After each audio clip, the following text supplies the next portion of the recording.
Hi, this is Kim Rhodes, and you're listening to the FSF PopCast. The show that encouraged the Daleks to become the murder bots they are just by not giving them a Snickers. Our show is brought to you by our charity sponsor, the Red Shirt Widows and Orphans Fund, which supports the Wish Upon a Teen Foundation that helps out sick kids when they need it most. And just imagine the comfort you'll give Red Shirt crewman number 146. She'll know that when she puts on the red shirt and joins the sheriff department in their fight against the evil forces in Sioux Falls, that she didn't leave her family destitute and without hope. Because the Red Shirt Widows and Orphans Fund has her back, and what's left of her holster. All right, guys, our guest today is an actress that you've gotten to know through her work on The Sweet Life of Zack and Cody. You've seen her on Supernatural, Kung Fu, Star Trek Voyager, Another World. There's a whole lot. I mean, her IMDb list is just scattered with a whole lot of shows that you know. And trust me, if you go look at it, it's very impressive. Got an awesome resume. So we are very excited to welcome Kim Rhodes to the FSF PopCast today. Welcome to the show, Kim. Thank you for having me. Hi, did you say Sioux Falls on purpose? Because that's where I was a sheriff? Yes, I did. Okay, I was gonna say, I know somebody who was a sheriff in Sioux Falls. There you go. Yeah. Yep. All right. So Kathleen here is chomping at the bit to be able to ask you some questions, but I'm going first. And even though she's a fan, I'm going first and being rude and pushing forward.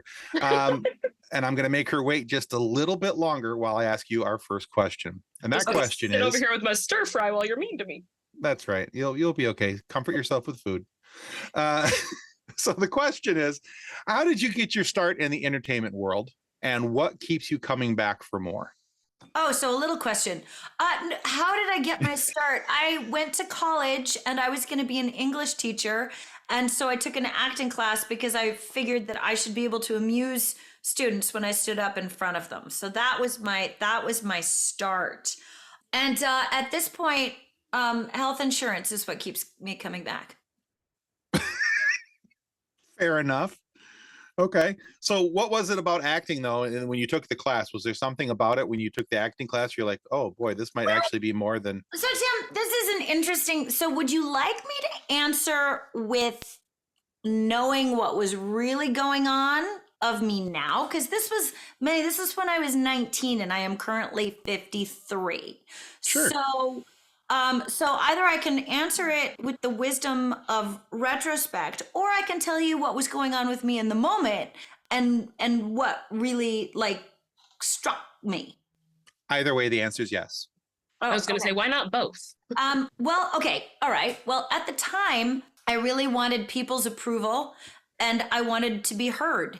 And when people have paid money to come to a play, they generally will clap for you at some point. It's college play, you gotta get, and they don't tend to make noise when you're acting. So I experienced a sense of validation that I had not experienced up to that point in my life. I experienced a sense of belonging in a community because boy, there's no community like the theater kids. And I was good at it. And it was important to me to be good at something. Okay. In retrospect, I was an undiagnosed autistic kid who had super big feelings that were not socially acceptable and a lot of anxiety around how people were going to respond to me. So the fact that I was already an expert masker, I could go into this arena, have big feelings. Nobody would tell me I was bad and wrong or unacceptable for having these big feelings. And I would know what they were going to say in response because it was in the script. Okay. So it was really perfect for my neurotype, even though I wasn't aware of it. And that's what I did as like this poor little undiagnosed creature trying to make her way through is I studied human behavior and how do humans human and how do I replicate humans. So it was very easy for me to replicate different types of humaning for a character because that's kind of how I was living my life. It's interesting. It was almost like a sociology experiment. Yeah. I mean, and people would all the time be like, oh, you're an actor. How do I know you're not acting right now? And I was always like, isn't Isn't everybody? Everybody? Isn't that, aren't we all, isn't that what we do? how we do? Isn't that how we do? No, not necessarily. Interesting. Well, that's a very cool answer, especially having the ability to look at things in retrospect and understand who you are now and where you were at then, and the journey in between the two. I think is kind of an interesting perspective, but I'm not sure that a lot of people have, even if it's something similar has happened with them. Yeah, it is not elegant to say I wanted to be an actor because I wanted people to clap for me. But I honestly don't know a lot of actors that doesn't factor in on some level. Right. Oh, sure. Otherwise, you'd just be performing in your bathroom by yourself. Fair enough. I mean, there has to be the give and take with the audience. There has to be the praise and the reward for what you're doing. So anybody who tries to say that the audience doesn't matter is lying. Yeah, I think so. I only have my own experience to go from, but yeah, the idea of I could do a thing and people would clap for me was a big deal to me. Very cool. I actually understand that a lot. I really do. So as Tim said at the beginning of his question, I am definitely a fan and have been since Sweet Life of Zach and Cody, because I loved that show. But then I'm like, there are so many things I want to talk to her about Sweet Life and about Supernatural and about everything else. But I decided I would start with our dear beloved Sheriff Jody Mills. Okay. Because she's just amazing. And I love Jody. her. I miss her so much. She was so sweet. And she has quite the character arc through the series. Mm-hmm. From the beginning being so suspicious of the Winchesters and being the grieving mom. And that first episode is so hard. And then she ends up becoming the surrogate mom for Sam and Dean. I disagree. You do? I absolutely disagree. I love that. I think that it's been my observation that a female relationship with men, mm-hmm. if no sex is ever involved, it immediately is identified as either maternal or sororial. Mm-hmm. And because of the age difference, everybody's like, oh, she's a mother figure for them. I think if you ask Sam and Dean, they'd be like, no, she's Jody. She's good with a gun and she knows how to make chicken. Like, she's our friend who is Jody. They had a mom. Mary's the mom. Mm-hmm. And I think that to say that Jody was a mother figure undermines the difficulty of being Mary Winchester and still trying to be a mother to two boys that she loves so deeply. And the fact is, there were things that came very easily to Jody mm-hmm. that are maternal, but that doesn't make her a mom figure. You know what I mean? That's fair. That's fair. And I was called up. I was called little mom when I was 16 years old, just because of the way I took care of my mm-hmm. friends. So that didn't make me a mother figure. It made me have maternal energy. Right. I can see that. I can. So that's why. So I don't mean to. I didn't mean to waylay your question there. No, that's totally fine. I did want to clarify that I don't think she wasn't. She might be to the audience. The audience might see her that way, but mm-hmm. I don't think Sam and Dean saw her as oh, you're the mom I never had. I think they're just, you're Jody. Let's go blow some shit up. But I guess what I was meaning is she was going to help them take care of themselves when they weren't going to take care of themselves. The number of times that it was like you said, she makes good chicken. Yeah. And she's going to make sure that they eat something other than pie, which I don't understand why you'd have to. But anyway.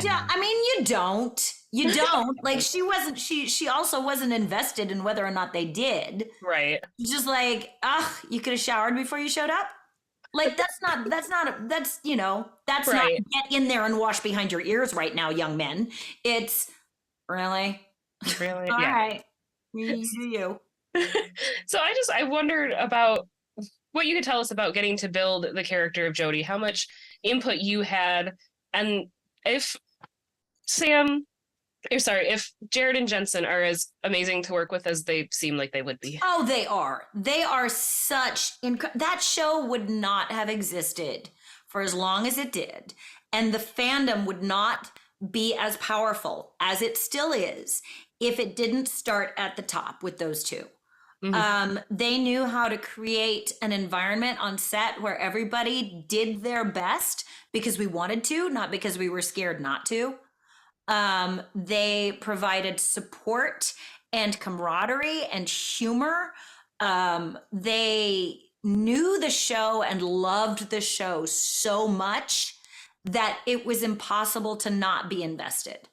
So yeah, they are people that I was so grateful to work for. And I mean, I'm not dead yet, but someday maybe if I end up on a show as a series regular, I certainly learned a lot about how to conduct myself in a way that creates a positive experience for everyone. And as for Jody's arc, no, I didn't. There were 2 times that I opened my mouth. One was when I was in a scene with Mary and I said something like, if I got my family back, and I was like, question, I did get my family back. Zombies. Then he ate, I just want to rephrase this. And Jensen immediately called the executive producer so that we could rewrite that.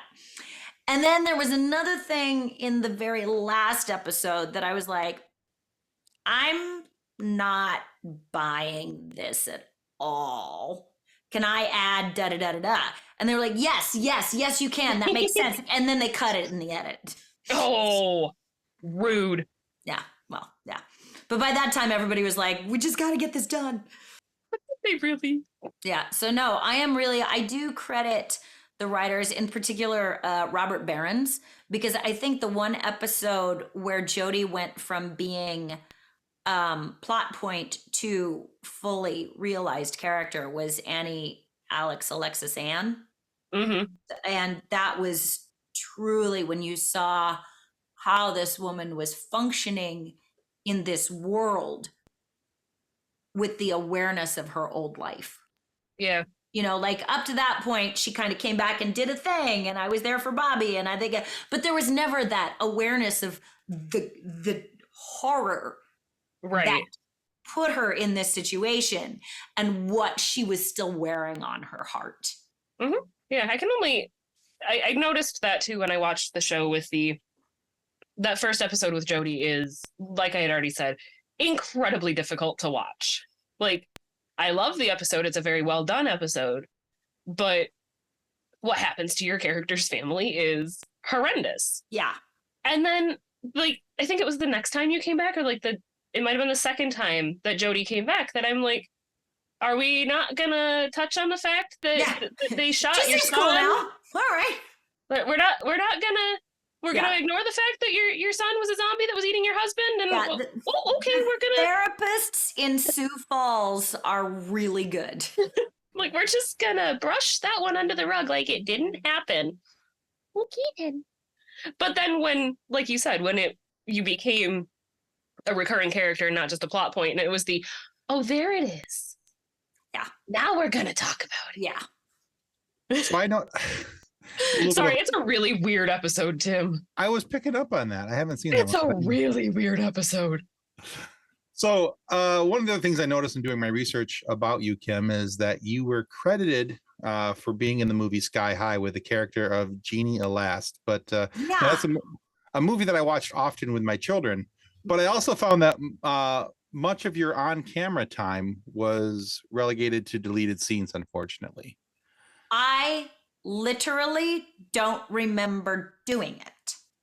People ask me about this all the time, and I'm like, it's got to be a different Kim Rhodes. I don't remember. There is just a bit, I don't have it. And this was well before I knew I had to get sober. So it wasn't like I was high. There was nothing going on. I just have a big hole in my brain where this movie is. You would think I would remember standing next to Wonder Woman, but I do not. I don't remember anything about it at all. Interesting. Okay.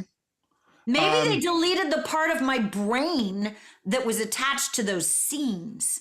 So it was a twofer. They deleted the scene, deleted the memory. That's much more comfortable because like if I remembered it and was carrying that around with me, like, oh, that was my Oscar. It would be painful. Well, the whole point of me asking about that was more about your response to having a scene or something cut from a film. So we can transition that into other things, because you just talked about something getting deleted. That happens all the time. Let me tell you. Okay, so you generally do about, you estimate a minute a page, right? Okay. So The Sweet Life of Zach and Cody was a 20-something minute production because they had space bumpers at the top and like go away, Disney Channel, come back. We at one point got a 56-page script. And when because we have to, we do all the work for all of it. And the answer was, so I have something to cut. Oh, that's fantastic. Like, so you're basically asking, say I'm a chef, you're asking me to make a 9-course meal for your snack so you have something to throw away. What? So I can't exist in this industry and take it more personally than I do. So if something I've done gets cut, I'm like, I get it. I'm usually not the lead of the show. I'm usually not, like, if it got cut, it probably didn't get cut because it was bad. It got cut because they were like, move it along. Let's get back to the cute blonde boys. No. So I don't take it too personally. But that was a little hard to hear. Where I was like, the purpose of the work I'm doing is specifically so you can throw something in the garbage. That would bug me. Yeah. But that was the only time ever that I've been a little like, why'd you cut that? There've been things where I was like, that was funny. That was good. I get it. Understood. And I think that, for moving the plot point or character development, there's some things that have to be cut because this maybe doesn't sync up, this doesn't sync up with this, or, there's something that doesn't jive there. And so it makes sense to have things cut. But yeah, you answered my question, when things get cut in whole, what's the response? And I think I'd be bothered as well. It varies. Like, again, also when they cut that moment that I begged for in Supernatural and it turned out to be my last episode, I carry that with me. I hold on to that. That's a little ouch. I get that. That I will have and tease the director mercilessly because I'm like, why did you say? He's like, it was in my cut. I didn't do it. Somebody else did it. I'm like, sure, Richard. Sure, Richard. I love it. That's fantastic. So going from what you don't have editing control over to what you do have editing control over, I happen to be also a fan of probably bad mom advice. Hey! You do have complete control over what you do and do not cut on those. And yet I have found none of them to actually be bad advice. Thank you. They've all been fabulous. It's possibly bad mom advice. It's possibly bad. I have a number of, so I have learned a lot in my life. And one of the things I've learned is that learning is often uncomfortable and painful because that's how I learn.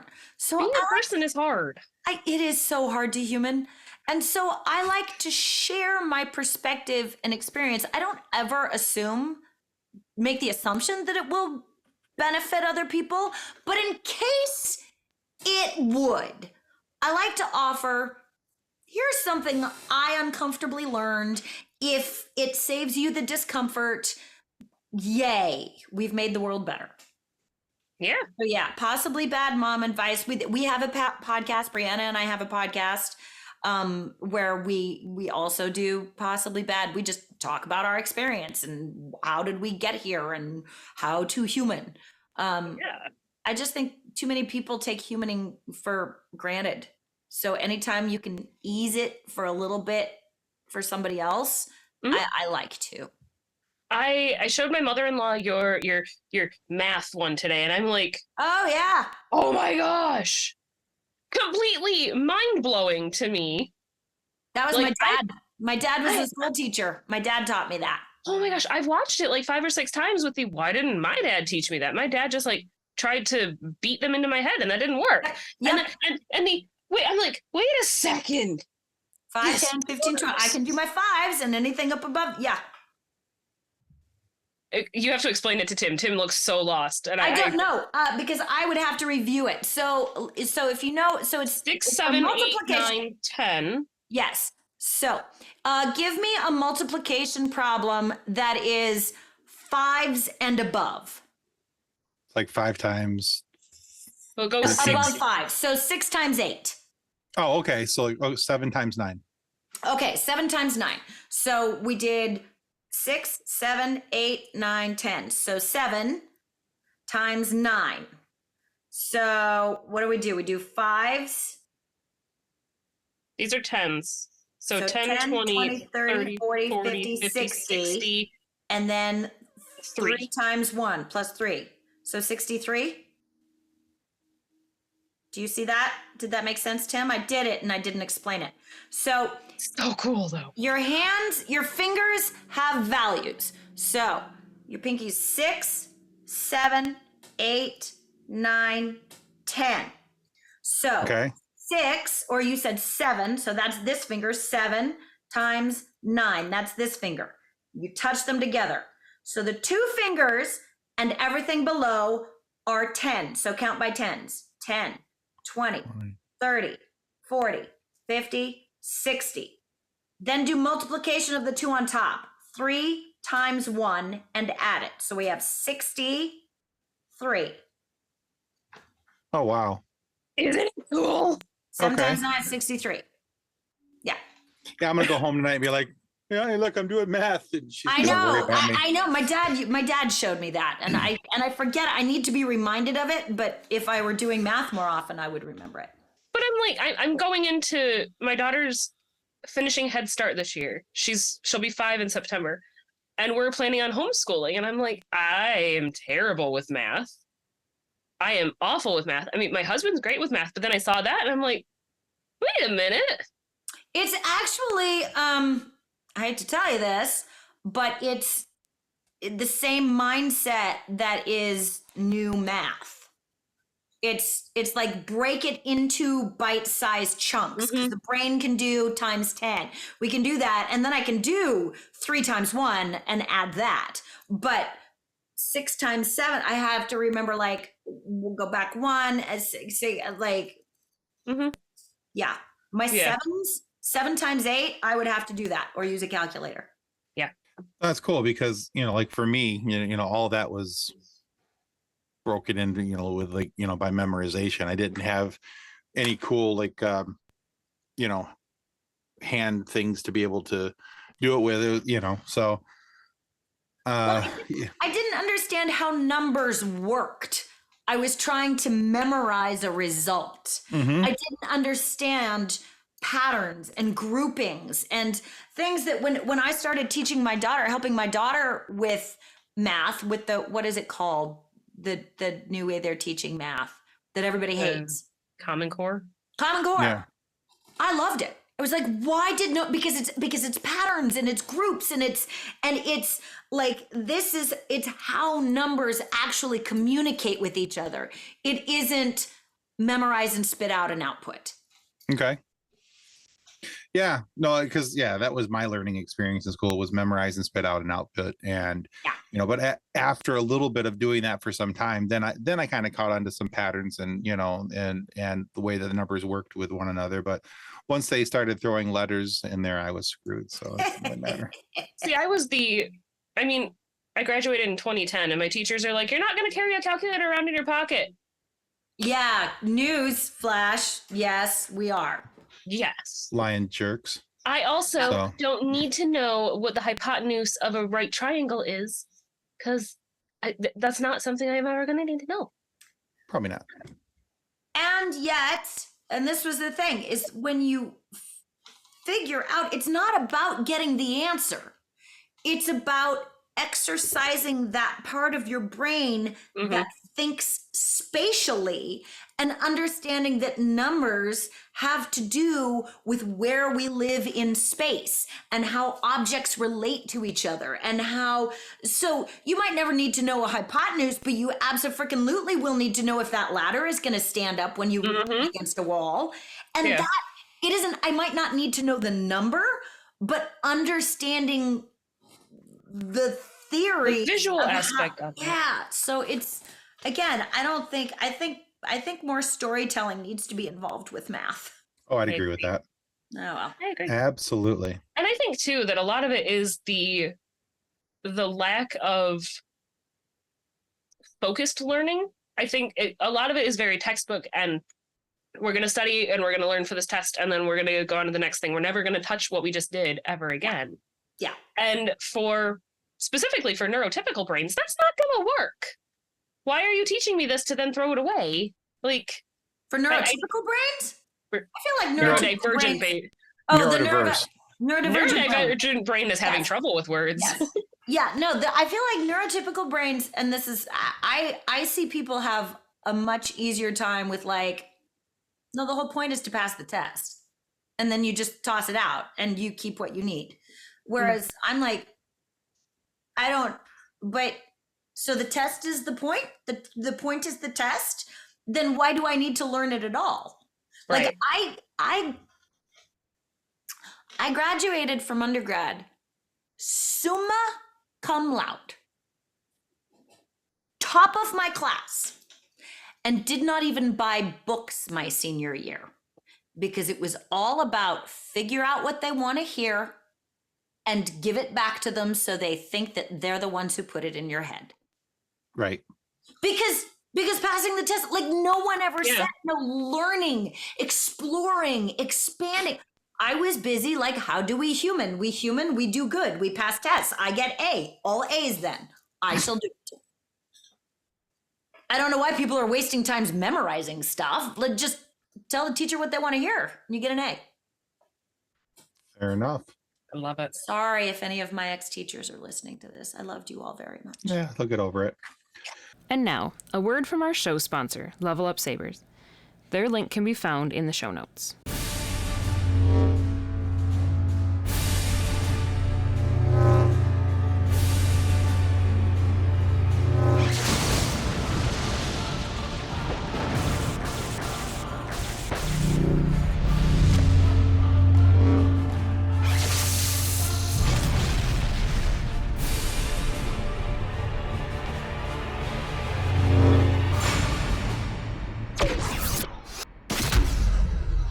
All right, so as many actors do, you have roles all over the spectrum, from mom to sheriff to it being an ensign on a starship.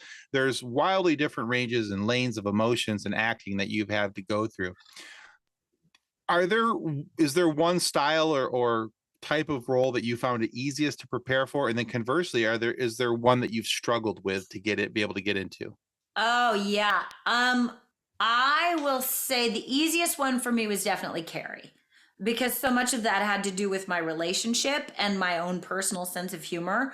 Also, the writing was good. My background is stage, so having a live audience to play off of was great. The hardest that I've ever done, which also I'm quite proud of, was Linda Barnes on Criminal Minds. Because she was a person that I personally find to be abhorrent. She was cold and calculating and unempathetic and power hungry. And those are the kind of people that when I see them played by an actor who's like, I relish the pain I'm causing you, it immediately diminishes their power to me as a viewer. Like I like to see a bad guy that is scary. I like to see a bad guy that knows they're right. And so when I got to play Linda Barnes, especially when she moved over to Criminal Minds, playing this person that Kim knew was wrong, but who had to believe she was right in order for any level of danger to be present. That was really hard. Also, I believe that a truly powerful person in a warrior position doesn't expend their power. Like Kim, I am like a freaking like my I'm like 4th of July fireworks. I'm just exploding my energy all over.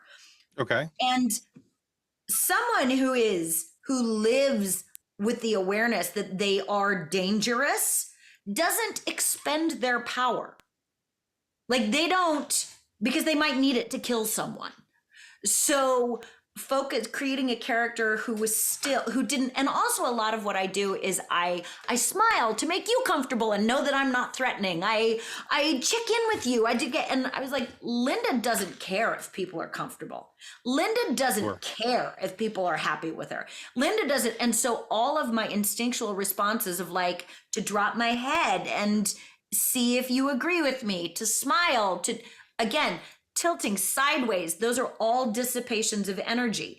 And so having to consciously drop down in my energy, put my head up, and just not fill the silence so that they're comfortable was really freaking unnatural for me.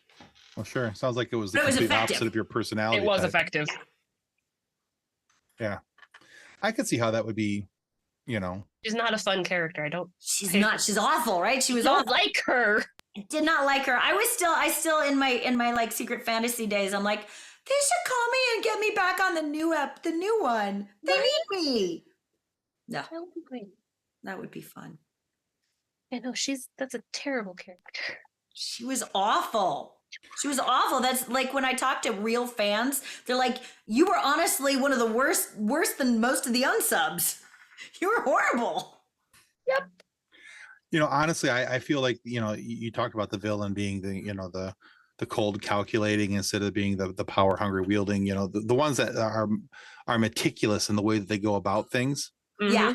Those are the ones that honestly, when I'm watching a movie, those are the ones that I find to be more believable as a bad guy, and B, the ones that actually make me worry because I know that there are people like that in the world.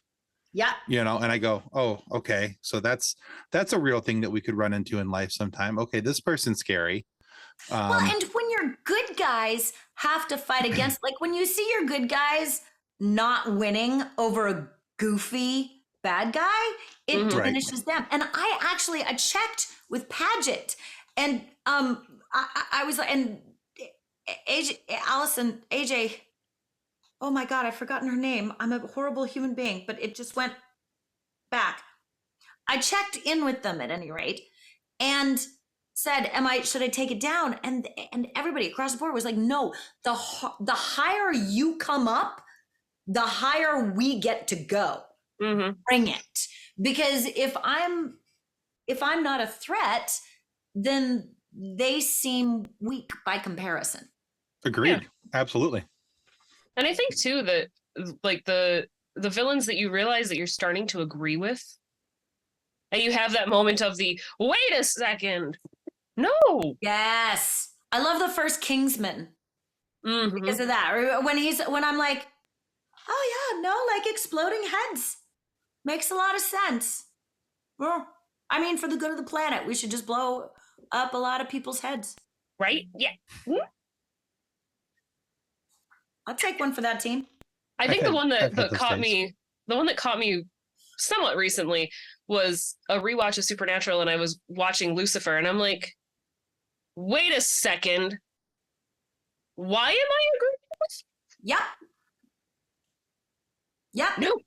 Yep. Evil has to be attractive, or it's not evil. Right. And it was that moment of the, well, that's a very well played character. Bingo. Yeah. Oh, goodness. Bingo. Oh, so on a totally different note, but totally me still being a weird TikTok stalker. Bring it. A little bit. Just a little bit of stalker. I'm a follower. Does that count? It's less stalkerish if I'm a follower. Not a stalker It's at all. it's I'm the one research. putting it out there. It is research. So you volunteer at an animal rescue, I do. and everybody here at the FSF PopCast are huge animal lovers. My husband will try to tell you that he is an animal lover when they are served with a side of potatoes, but we've also got 2 cats and a dog and 4 He's fish a big tanks. softie. He really is. He really is. So I was wondering what got you into animal rescue and whether or not you currently have any fosters at your house. Oh, no, I don't do. That was one of the agreements that I made with my husband. I don't bring them home. I don't bring my work home. I about 9 years ago started riding horses when I lived up in Los Angeles. Mhm. And then about a year before COVID, I started teaching at the barn where I was riding, and I was doing like summer camp stuff. And then COVID hit, and I was just at the barn. That's the only place, because it was outside, we could be there. And so I was teaching riding, I was riding. And so then when we moved out here in the middle of nowhere. And the only thing I missed were the horses. And I wasn't going to drive 3 hours just to go pet a horse. So this place said, if you bring $10 on a Saturday, you can come do carrot therapy. And, so I said, just in case you need some help, I'll fill out the stuff. She's like, oh, we need help. And I got there, and it's only volunteers. It's this woman and all of these animals that would be dead otherwise. There's like half of them, there's 14 horses at least. And then on the other side, there's, because if you know anything about my Twitter, I love goats. I love them so much. So many goats and pigs and turkeys and chickens and ducks and donkey and some sheep. Do I have everybody there? And my phone was ringing, sorry. And so I just went, and they needed help. And so it makes me feel really good. Gets me outside. I'm learning so much because I've never really been around horses that weren't in a stall or in cross ties or underneath me in a ring. And now I'm out, I go walking into the field, and they come over, they come running at me like, hey, it's you. Goats do the same thing. We've got a bunch of kittens right now that are going to need homes. I will do a shout out because it's called STAT, Save the Animals Today.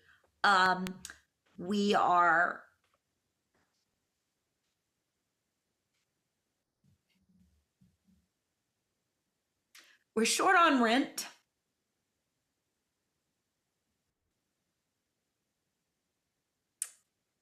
And what are we going to do?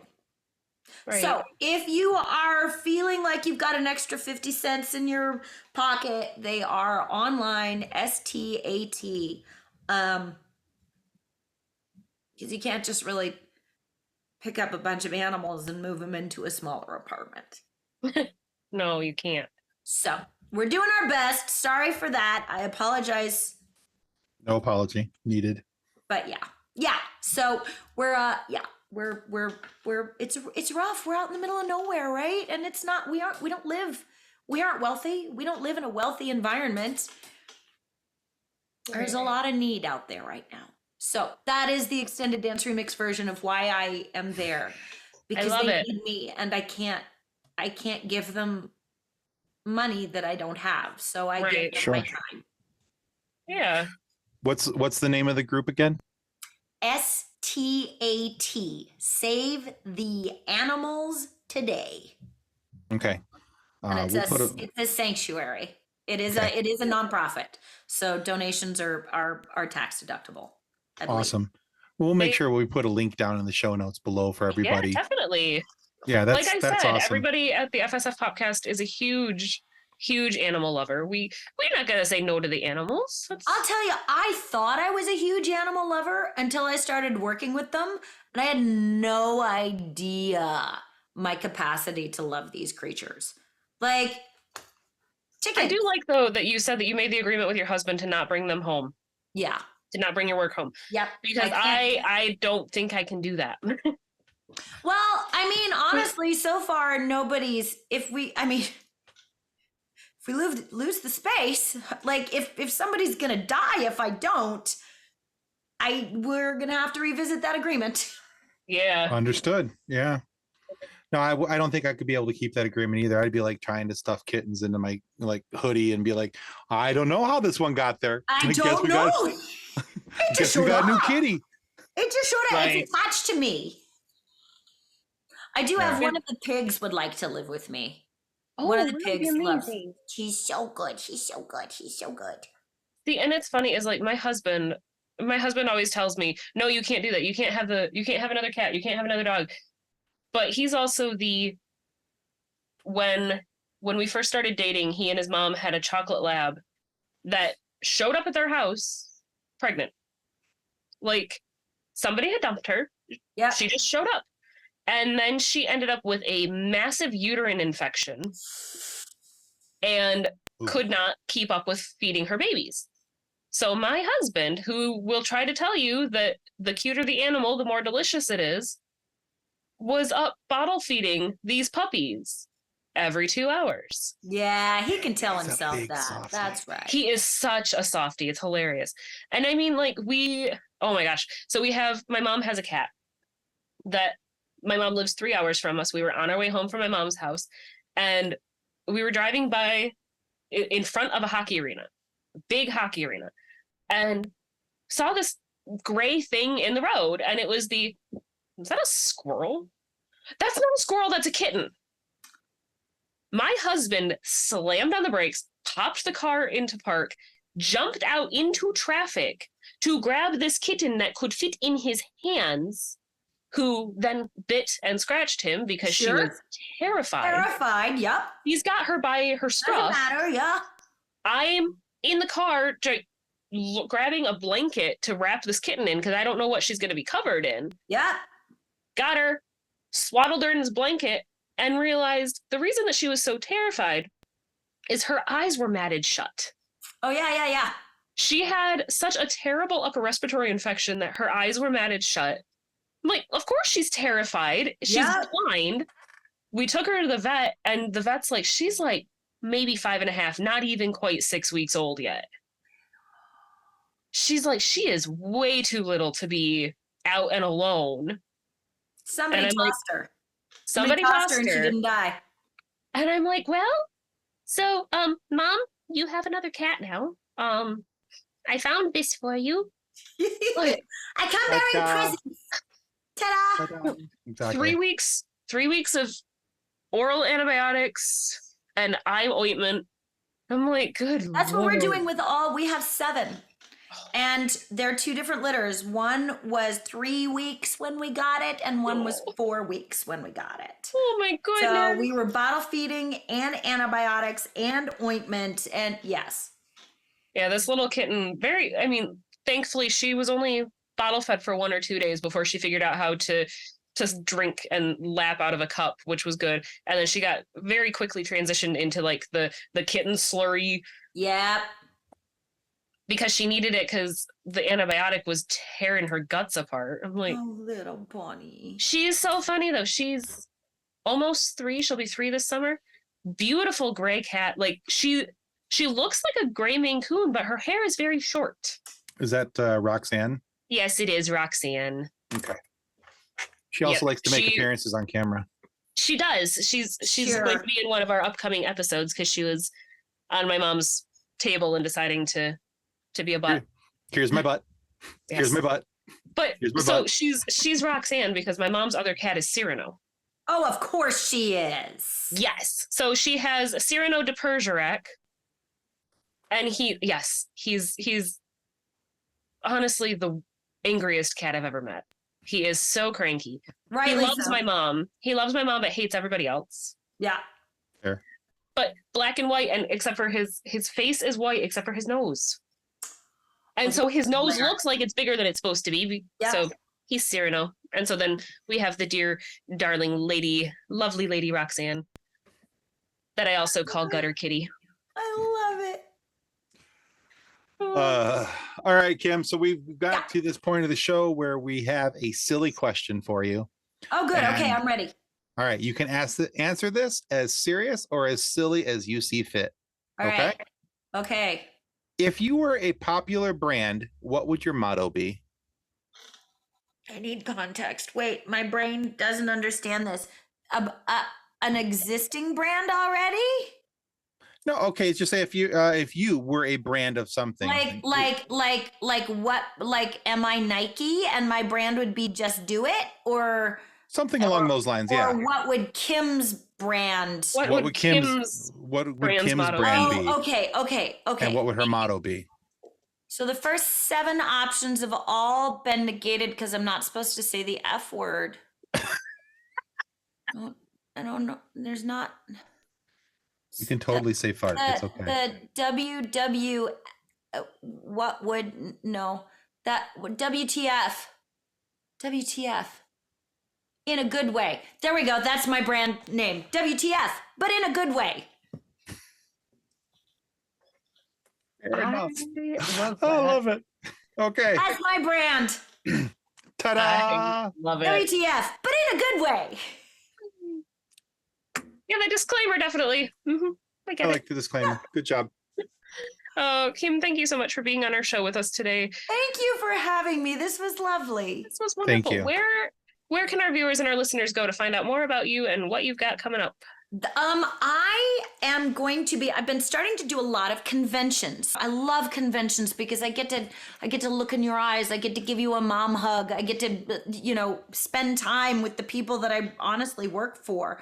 So, my socials are, TikTok is Kim Rhodes. Whoa, it's making noise. Who am I?